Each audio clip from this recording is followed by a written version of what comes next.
Oke, jadi kali ini kita akan belajar tentang pengertian larutan dan proses pelarutan. Larutan adalah campuran antara zat terlarut dan pelarut yang apabila dicampurkan akan bersifat homogen. Coba kita lihat ilustrasi berikut ya. Jadi di sini kakak punya dua buah wadah. Sebut saja wadah A dan wadah B, di mana kedua wadah tersebut sudah kakak isi dengan air yang bervolume sama. Misalnya sama-sama 100 ml ya. Nah, kemudian pada wadah A, kakak tambahkan gula. Sedangkan pada wadah B, kakak tambahkan pasir. Kemudian kedua wadah itu kakak aduk-aduk ya. Dan kita lihat apa yang terjadi di wadah A dan wadah B. Ternyata pada wadah A itu tercampur sempurna, di mana kita sudah tidak bisa membedakan lagi mana itu gula dan mana itu air. Nah, berbeda dengan wadah B. Ternyata di wadah B antara pasir dan air itu tidak tercampur. Kita masih bisa membedakan mana itu pasir dan mana itu air, di mana pasir di wadah B itu berada di bagian dasar ya. Kemudian di atasnya masih ada air. Jadi kita masih tahu nih, masih kelihatan dengan jelas, oh itu air, oh itu pasir, seperti itu. Nah, untuk wadah A, antara gula dan air yang sudah tercampur sempurna ini disebut sebagai campuran homogen, di mana fasa yang terbentuk itu hanya satu fasa. Kita sudah tidak tahu di mana itu gula dan di mana itu air, kita sudah tidak bisa membedakan lagi ya. Nah, sementara di wadah B, antara pasir dan air itu tidak tercampur, itu disebut campuran heterogen. Itu tidak satu fasa. Kalau di kasusnya pasir dan air, itu fasa yang terbentuk ada dua, ada lapisan di bagian bawah itu ada pasir ya, kemudian di atasnya air. Jadi untuk campuran heterogen itu tidak satu fasa. Nah, kemudian pada wadah A, campuran antara gula dan air yang tercampur sempurna membentuk campuran homogen itu disebut sebagai larutan. Sementara pada wadah B, campuran antara pasir dan air, di mana dia itu tidak tercampur dan membentuk sebuah campuran heterogen, disebut sebagai suspensi. Sejauh ini paham terkait dengan pengertian larutan? Kakak coba simpulkan kembali ya dari ilustrasi yang tadi ya. Misalkan kakak gambar di sini, larutan adalah campuran antara zat terlarut dan pelarut yang dia itu membentuk sebuah campuran homogen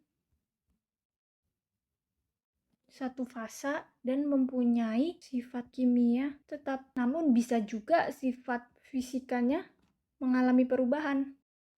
Zat terlarut itu biasanya jumlahnya itu sedikit. Kalau di sini yang berperan sebagai zat terlarut itu gula dan pasir. Kemudian pelarut itu biasanya jumlahnya lebih banyak ya dibanding zat terlarut, dan biasanya dia juga berfungsi sebagai media. Kalau di sini yang berfungsi sebagai pelarut itu air ya. Nih, air. Nah, lalu untuk homogen di sini berarti tercampur rata membentuk satu fasa, yang mana tidak teridentifikasi lagi mana itu pelarut dan mana itu zat terlarut. Kemudian juga jika homogen itu berarti dia itu tersebar merata di seluruh wadah gitu, tidak terkonsentrasi pada satu titik. Nah, kemudian bagaimana dengan sifat kimia tetap namun sifat fisika bisa berubah? Jadi misal di sini kakak coba larutkan etanol ke dalam air. Ternyata yang terjadi antara sifat kimia dan fisika keduanya tetap. Sementara ketika kakak larutkan garam ke dalam air, sifat kimianya memang tetap. Namun sifat fisikanya berubah. Berubah bagaimana sih Kak? Jadi perubahannya NaCl yang sebelumnya dia itu kristalin, itu berubah menjadi bentuk ion. Nah, NaCl ya. NaCl itu terionisasi membentuk kation dan anion gitu. Jadi bentuknya itu dia jadi Na+ dan Cl-. Selanjutnya, lalu bagaimana sih Kak proses pelarutan itu bisa terjadi dalam sebuah larutan? Sebelum kita belajar proses pelarutan, kita lebih dahulu harus tahu tentang prinsip Le Chatelier, yaitu like dissolve like, di mana senyawa polar larut dalam pelarut polar, sementara senyawa nonpolar larut dalam pelarut polar. Poin yang bisa kita dapat dari prinsip ini bahwasanya antara senyawa dan pelarut harus mempunyai satu sifat yang sama-sama polar atau sama-sama nonpolar. Jika dibalik, maka proses pelarutan tidak akan terjadi karena senyawa yang polar itu tidak akan larut di dalam pelarut nonpolar. Seperti itu. Nah, selanjutnya, ini di sini terdapat dua ilustrasi yang menggambarkan bagaimana sih proses pelarutan senyawa itu. Nah, yang pertama proses pelarutan yang terjadi pada senyawa nonpolar. Biasanya senyawa-senyawa nonpolar itu adalah senyawa-senyawa yang mempunyai ikatan kovalen nonpolar. Nah, di sini terdapat zat terlarut dan juga pelarut, di mana zat terlarut ini nanti akan tersebar merata di seluruh wadah, kemudian akan dikelilingi oleh molekul-molekul dari pelarut. Kemudian untuk senyawa polar, biasanya itu senyawa-senyawa yang memiliki ikatan kovalen polar dan ionik. Salah satu cirinya adalah senyawa tersebut mempunyai kutub, yaitu kutub positif dan kutub negatif. Jadi seperti ini proses pelarutannya. Ini terdapat zat terlarut dan pelarut.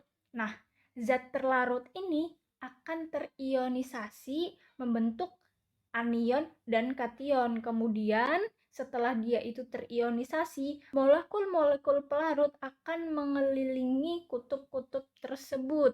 Nah, sebagai contoh, di sini kakak punya molekul H2O gitu.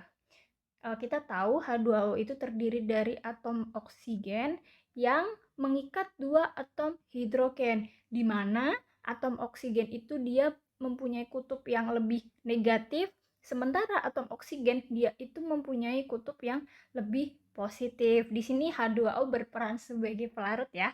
Nah, nanti di sini oksigen di sini yang berkutub negatif akan lebih condong mengikat zat-zat atau senyawa-senyawa yang mempunyai kutub positif. Jadi di sini kan sudah terionisasi nih senyawanya. Nah, kutub yang positif ini nanti akan dikelilingi oleh atom-atom oksigen ya dari H2O. Sementara untuk atom hidrogen yang dia berkutub positif, nanti dia akan lebih condong untuk mengelilingi molekul-molekul yang anion yang mempunyai kutub positif. Jadi seperti itu ya proses pelarutan yang terjadi di senyawa polar dan nonpolar.